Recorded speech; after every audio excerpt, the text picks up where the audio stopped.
नमस्कार दोस्तों, स्वागत है आपका हमारे चैनल ज्ञान लो में। आज हम बात करेंगे स्कैटरिंग ऑफ लाइट के बारे में। स्कैटरिंग ऑफ लाइट होती क्या है? तो स्कैटरिंग ऑफ लाइट की पहले डेफिनेशन देख लेते हैं। The phenomena of absorption of light, यानी कि जो लाइट आती है। अब जो लाइट आती है वो कहाँ से आती है? वो आती है हमारी सन के पास से। सन के पास से जो भी लाइट आती है, मान लीजिए ये अर्थ का सरफेस है, ये है हमारा अर्थ सरफेस, और जो सनलाइट आ रही है सन से आ रही है। अब यहाँ पे हमारा जो पूरा ऊपर तक होता है, अर्थ के ऊपर क्या होता है? एटमॉस्फेयर होता है। अब एटमॉस्फेयर जो है काफ़ी चीज़ों का बना हुआ है। एक तो इसके अंदर एयर होती है। एयर क्या होती है हमारी? ये भी हमारी मिक्सचर ऑफ गैसेस होती है। ये हम छोटी क्लासेस में पढ़ चुके हैं। ये मिक्सचर ऑफ गैसेस है। अब उसके अलावा इसके अंदर जो है डस्ट पार्टिकल्स भी होते हैं। तो यहाँ पे जो एयर है, एटमॉस्फेयर है, इसके अंदर डस्ट पार्टिकल भी होंगे। इसके अंदर जो एटमॉस्फेयर के अंदर वाटर के पार्टिकल्स भी होंगे। तो इसके अंदर जो है काफ़ी चीज़ें हमारी होंगी। तो एयर होगी, डस्ट होगी, स्मोक होगी। तो काफ़ी सारी चीज़ें जो है हमारे एटमॉस्फेयर के अंदर होती हैं।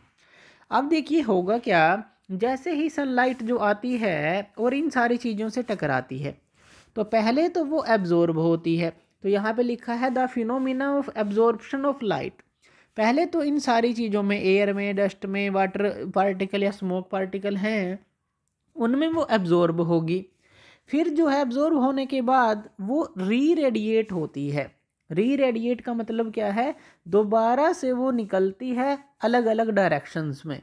यानी कि यहाँ पे मान लीजिए सनलाइट आई और यहाँ पे कोई वाटर का मॉलिक्यूल था, तो या डस्ट का मॉलिक्यूल था, कुछ भी आप लगा लीजिए। पहले तो इसके अंदर वो एब्जॉर्ब हुआ और फिर जो है डिफरेंट डायरेक्शंस में वो जो है बिखर जाती है।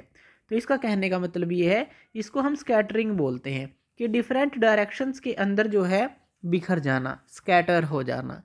तो इस तरह से ये होता है। अब ये क्यों होता है? अब देखिए हमारे पास 7 कलर होते हैं। 7 कलर विबग्योर से जानते हैं, violet, indigo, blue, green, yellow, orange, red.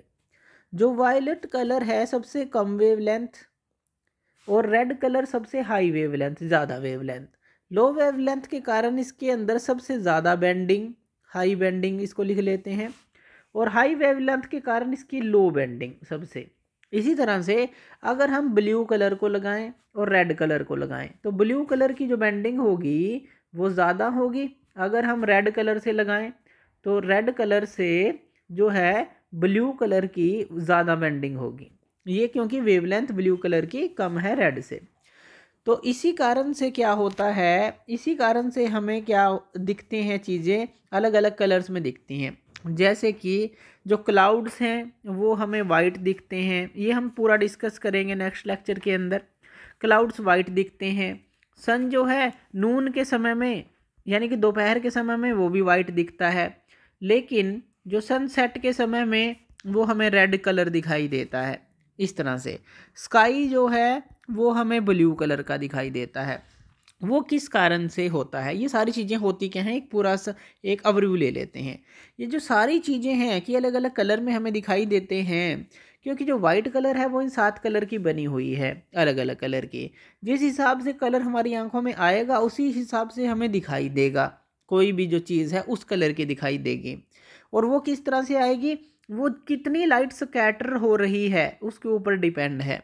कम लाइट स्कैटर हो रही है कोई, तो वो हमारी आंखों में पहुंच जाएगी और वो कलर दिखाई देगा। ज़्यादा लाइट स्कैटर हो रही है तो वो बहुत ही कम कलर दिखाई देगा। और अगर स्कैटर हो ही नहीं रही, डायरेक्टली हमारी आंखों में आ रही है, तो वही कलर हमें दिखाई देता है। तो वो सारी चीज़ें हैं नेक्स्ट लेक्चर में हम डिस्कस करेंगे। तो अकॉर्डिंग टू, अगर हम रेले लॉ देखें, तो जो अमाउंट ऑफ लाइट स्कैटर्ड है वो इंक्रीज करती है decrease in wavelength of light से। यानी कि लो वेवलेंथ, हाई बेंडिंग, या फिर आप कह सकते हैं हाई स्कैटरिंग उस लाइट के अंदर ये होती है। ये आपको ध्यान रखना है, ये तीनों चीज़ें, low wavelength, high bending, high scattering. High wavelength, low bending, low scattering उसके अंदर आ जाएगी।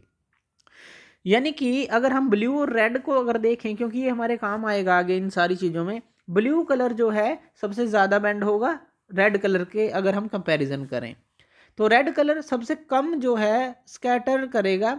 तो ये जो चीज़ें हैं ये हम आगे समझेंगे, जिससे कि हमें ये सारी चीज़ें क्लियर हो जाएंगी। तो थैंक यू वीडियो देखने के लिए, और इसी तरह की वीडियोज़ के लिए आप हमारे चैनल ज्ञान लो पे हमें सब्सक्राइब कर सकते हैं। धन्यवाद।